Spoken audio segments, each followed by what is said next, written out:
Rapport du capitaine.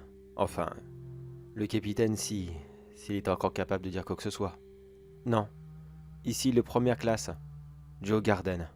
J'étais affecté à la sécurité quand tout est arrivé. Là maintenant il n'y a plus rien. Tout est presque fini.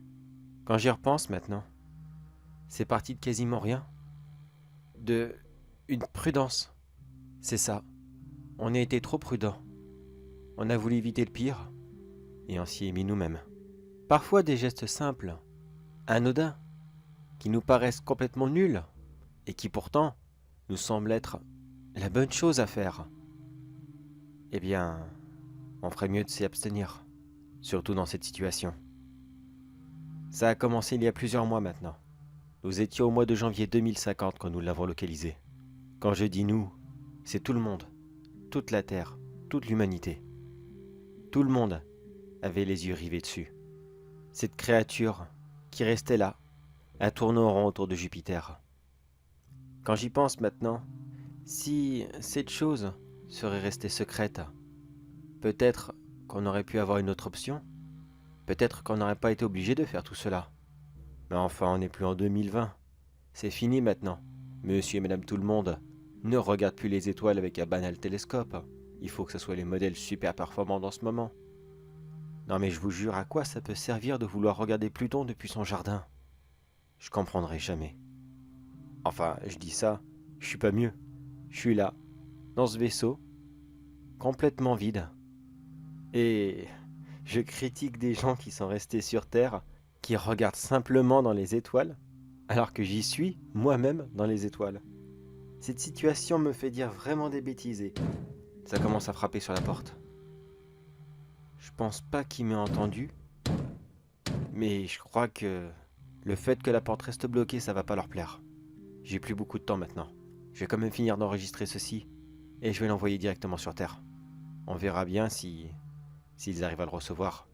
Normalement oui, mais dans combien de temps? Bon, que disais-je? Oui, ça vous le savez déjà bien sûr. Mais je préfère être sûr que tout le monde suive la chronologie de cette histoire.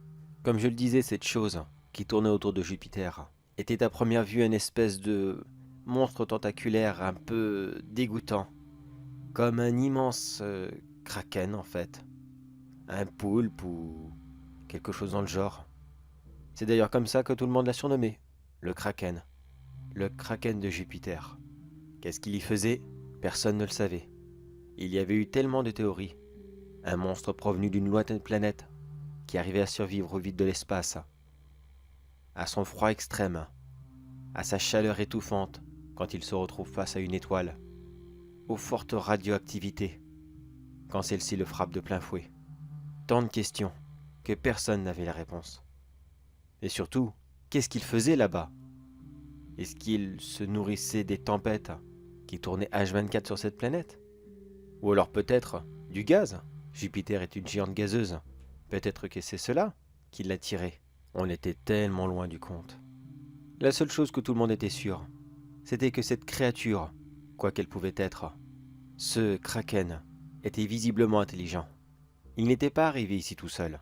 Alors tous les gouvernements du monde, enfin presque tous bien sûr, ont réussi à faire quelque chose qu'ils ne sont capables de faire uniquement quand ils ont un ennemi en commun. Ils se sont associés et ont fabriqué en un temps record l'un des vaisseaux de guerre les plus puissants qui n'avait jamais été fait. La mission de celui-ci, avoir le meilleur équipage et aller se débarrasser de cette créature avant qu'elle ne nous remarque et qu'elle décide de nous faire Dieu seul sait quoi. Ce nouveau vaisseau fut baptisé le Léviathan. Assez ironique quand on y réfléchit. Ce Léviathan, s'il revenait victorieux, aurait eu comme première mission d'avoir désintégré un kraken géant. Bien sûr, avant même que le vaisseau ne soit fini. J'avais déjà prévu de m'embarquer. Je venais tout juste de commencer mon service militaire. Et quoi de mieux à inscrire sur son CV? D'avoir participé à l'une des plus grandes batailles que l'humanité tout entière aurait menées contre cette chose. Enfin ça, c'est ce que disait mon père bien sûr. Ils voulaient tellement que j'y participe. Moi, la seule chose que je voyais, entre ce kraken, le Léviathan qui allait le combattre, et cette bataille qui semblait être complètement bizarre, j'espérais seulement que l'équipage ne soit pas en grande majorité composé de Japonais. Rien de raciste là-dedans, je vous rassure, mais des calamars, des kraken, et tout ça, japonais, ça aurait été très très bizarre comme combat. Attends, est-ce que j'ai vraiment le droit de dire ça dans un rapport officiel? Oh, et puis de toute façon, ça n'a plus aucune importance. Ils tapent encore. Non, ils aiment vraiment pas que cette porte soit fermée. Bon, je vais essayer de faire vite là, parce que j'ai plus le temps. Bon, pour essayer de faire court, car vous connaissez vous aussi l'histoire, vous qui êtes sur Terre. La préparation du vaisseau, l'équipage, tout ça, ça vous le connaissez par cœur, vous l'avez vu dans les médias. Mais vous devez connaître la suite.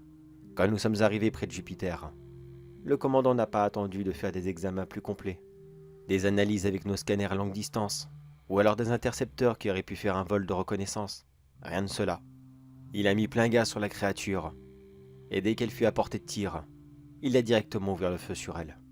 Après plusieurs longues minutes d'un feu nourri, celle-ci ne bougeait plus d'un pouce. Tout l'équipage l'imaginait déjà mort, et que notre mission était terminée.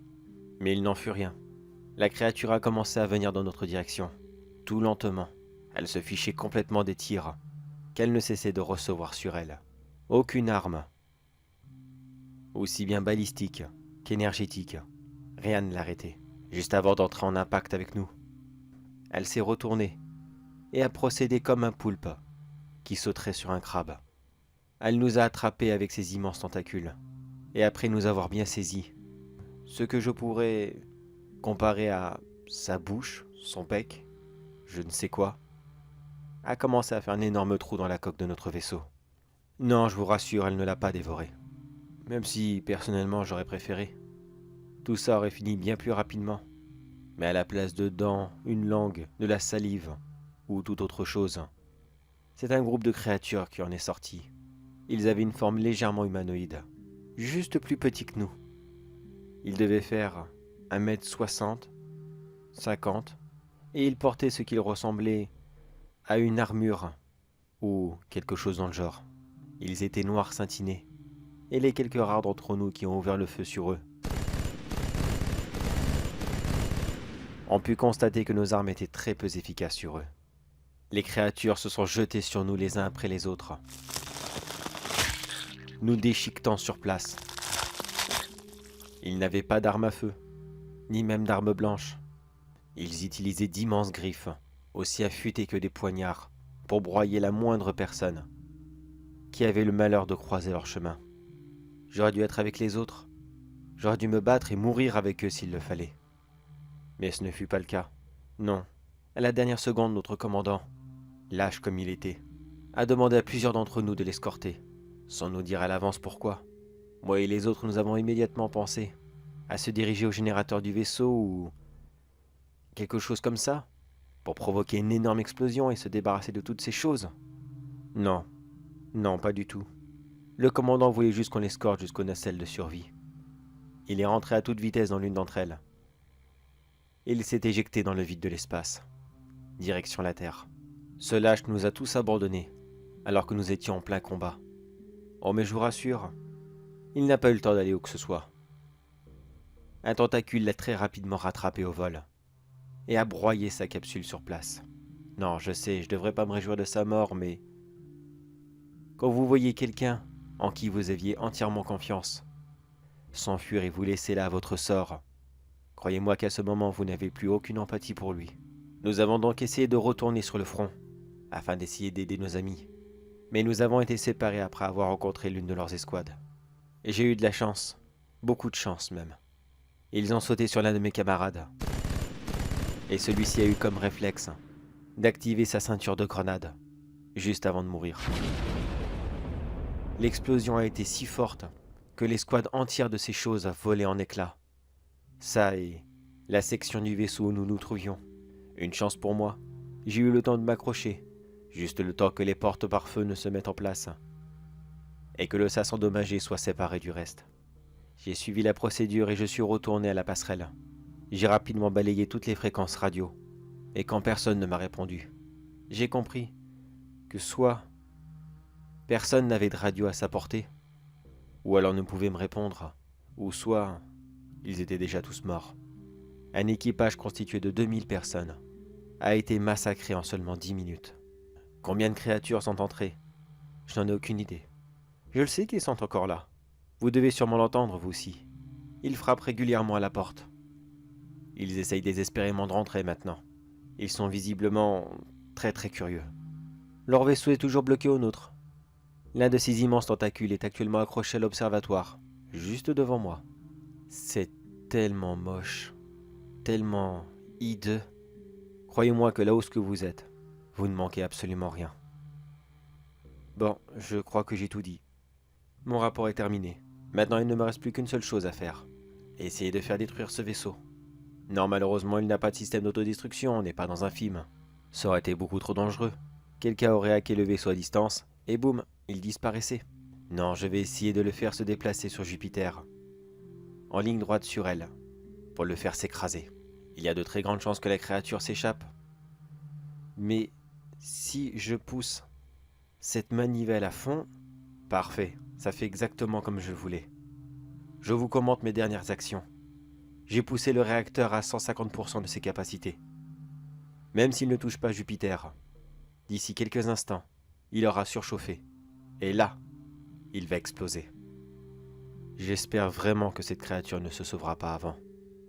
Tout le monde, si vous voyez cette créature se diriger sur notre belle planète bleue, préparez-vous car rien ne peut arrêter ces monstres. Rien du tout.